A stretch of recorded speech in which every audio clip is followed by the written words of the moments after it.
The spring of 2025 erupted with President Donald Trump's announcement of a sweeping 25% tariff on all goods from Canada and Mexico, sending shockwaves through the political and economic landscape.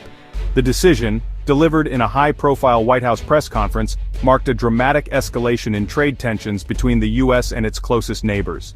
Trump cited national security and border concerns, arguing that the tariffs were necessary to protect American jobs and industries from what he described as unfair competition and lax border enforcement. He claimed the move would force Canada and Mexico to address long-standing issues, from immigration to trade imbalances. The announcement stunned markets and politicians alike, upending decades of North American economic integration overnight. Stock prices tumbled as investors scrambled to assess the fallout, while lawmakers on both sides of the aisle expressed disbelief at the sudden sweeping nature of the tariffs. Trump's tariffs weren't targeted. They hit everything from cars to steel, threatening the intricate supply chains that crisscrossed the continent. Factories that relied on cross-border parts and materials faced immediate uncertainty, with executives warning of production delays and rising costs. The business community reacted with alarm, calling it a sledgehammer to the delicate architecture of North American commerce. CEOs and trade groups warned that the tariffs could trigger layoffs, price hikes, and even a recession if the standoff dragged on. For industries like automotive manufacturing, where parts cross borders multiple times before a car is finished, the tariffs spelled chaos and higher costs. Automakers faced the prospect of reworking entire supply chains, while workers worried about job security as plants slowed or shut down. Trump framed the move as a bold act of American strength, insisting it was time to put U.S. interests first. But critics warned it ignored the deep economic ties binding the U.S., Canada, and Mexico, and risked unraveling decades of cooperation and prosperity. In today's global economy, a tariff on a Canadian factory could cripple an American supplier, and a tax on Mexican goods could end up paid by U.S. families at the checkout line. The ripple effects threatened to touch every corner of daily life, from grocery bills to job security.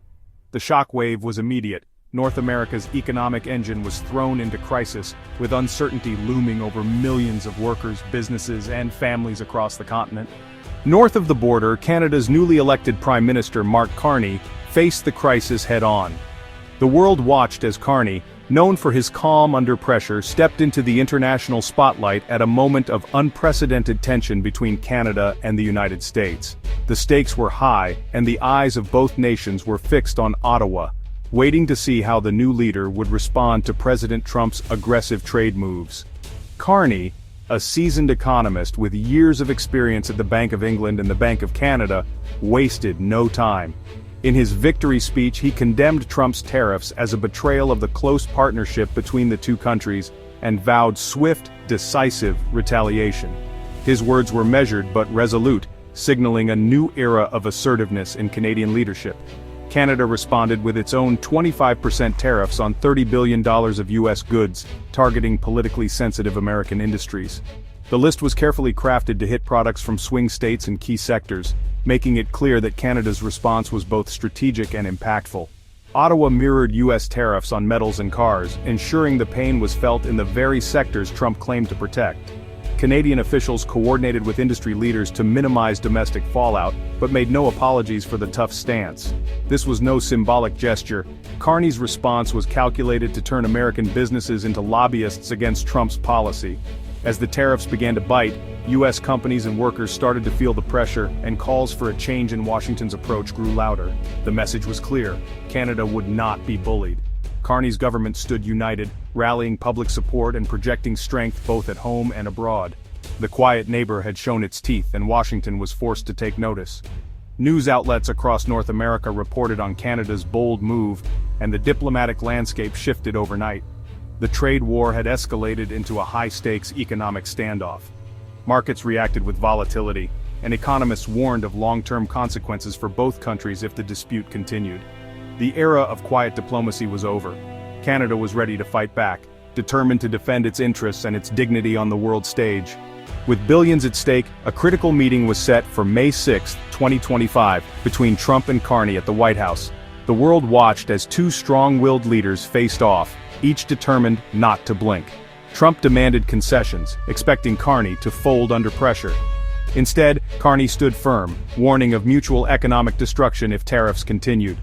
He insisted Canada would not negotiate with a gun to its head, and retaliatory tariffs would remain as long as U.S. ones did. The talks ended in deadlock, with both sides refusing to back down. The North American alliance, once a pillar of stability, now teetered on the brink. The trade war ground on, unresolved and intensifying. The next phase promised even greater uncertainty. The trade war's impact was swift and severe for businesses and consumers. General Motors warned tariffs would cost billions, threatening jobs and raising car prices. Small businesses like Busy Baby saw import costs skyrocket, forcing impossible choices: raise prices or shut down. In Canada, a patriotic boycott of U.S. goods took hold, with shoppers choosing local products over American brands. Supermarkets became battlegrounds, and the economic pain spread beyond manufacturing to tourism and retail. U.S. border towns saw fewer Canadian shoppers, and the Federal Reserve noted a drop in cross-border tourism. The once seamless economic relationship was now riddled with friction. Tariffs weren't just numbers. They were lost jobs, higher prices, and shuttered businesses. The chill of economic winter set in across both nations. The political storm had real-world consequences for millions. As the tariff war raged on, tensions between the U.S. and Canada escalated to a new battleground: digital taxation. Canada introduced a bold digital services tax, specifically targeting U.S. tech giants like Google, in a move that sent shockwaves through the industry and across borders. The government argued that these massive companies, which dominated the digital landscape, were reaping huge profits from Canadian users and businesses, yet contributing only a fraction in taxes compared to local firms. Amazon was also in the crosshairs. Ottawa insisted the tax was about fairness and leveling the playing field, ensuring that tech firms paid their fair share for the value they extracted from Canadian society. For many Canadians, it was a matter of digital sovereignty and economic justice, but in Washington, the move was seen as a direct attack on American innovation and business interests. President Trump, never one to back down from a fight, responded swiftly by suspending all ongoing trade talks with Canada, making it clear that the removal of the digital tax was now a non-negotiable precondition for any further negotiations. Suddenly, the fate of entire industries, auto manufacturing, steel production, and agriculture, was hanging in the balance, all because of a tax aimed at Silicon Valley's biggest players. The livelihoods of thousands of workers were now at risk. Mark Carney, Canada's top negotiator, faced a daunting dilemma. Should he back down and risk appearing weak on the world stage, or should he hold firm, knowing it could trigger even deeper economic pain for Canadian families and businesses? The digital tax quickly became more than just a policy. It was a symbol of national pride, pitting the ideals of sovereignty and fairness against the harsh realities of economic survival. The entire trading relationship between the two countries was suddenly held hostage by a single, contentious issue. The stakes had never been higher. Canada now stood at a crossroads, forced to choose between standing by its principles or embracing pragmatism in the face of mounting pressure from its most powerful ally. With trade talks frozen and the digital tax set to launch, Carney made a dramatic decision. Just hours before implementation, he scrapped the digital tax, calling it a strategic move to protect Canadian jobs and reopen negotiations. The Trump administration claimed victory, touting it as proof of America's strength and the effectiveness of hardball tactics. In Canada, Carney spun the reversal as a necessary sacrifice for the greater good. Both leaders declared victory to their domestic audiences, each shaping the narrative to suit their political needs. The digital tax was gone, but the core trade dispute remained. The move cleared the way for talks to resume, but trust was in short supply. The trade war's main battles were far from over. The world watched to see what would come next. With the digital tax off the table, trade talks resumed, but tensions lingered. Trump claimed his tough stance forced Canada's hand, while Carney argued his concession unlocked a path to end the damaging tariffs. Both leaders spun the moment as a win, even as businesses and workers continued to suffer. The core issues, tariffs on steel, cars, and more, remained unresolved. Negotiations were complex, involving everything from dairy quotas to lumber disputes. Commerce Secretary Howard Lutnick called a final deal very complex, an understatement. Trust was shattered, and compromise seemed elusive. The truce was fragile, with the threat of renewed conflict ever present. Both sides needed a deal, but neither wanted to appear weak. The future of North American trade hung in the balance. The pause in hostilities brought a glimmer of hope to workers, farmers, and business owners on both sides of the border. The trade war had shown how deeply intertwined the U.S. and Canadian economies truly are. Tariffs meant to punish one country inevitably hurt both, with higher prices and lost jobs.